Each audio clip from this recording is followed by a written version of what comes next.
ኦርቶዶክሳውያን የጀመሩት ጦርነት በዓለም ላይ የለም በጭራሽ ታሪክ አይነግረንም በፍጹም ኦርቶዶክሳውያን ዘር ቀስቅሰው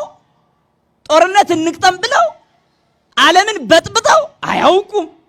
እውነተኛ ሐቅ ይሄ ነው ነገር ግን ሊያጠፉ ሲመጡ በነፃነታቸው ላይ ሲመጡባቸው ባህላቸውን ማንነታቸውን ሃይማኖታቸውን አገራቸውን ሊወር በሚመጣ ጠላት ግን ትግስት የላቸው የኢትዮጵያውያን ባህል ነው የእምነታቸው መለኪያም ነው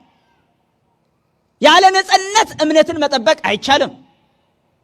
ያለ ነፃነት ሃይማኖትን መጠበቅ አይቻልም በሰላም ይኖራሉ ሰውንም ያፈቅራሉ አገር ይወዳሉ ለዓለም ይጸልያሉ ለነፋሱ ይጸልያሉ ለፍሬው ይጸልያሉ ለወንዙ ይጸልያሉ ለአየሩ በሙሉ ይጸልያሉ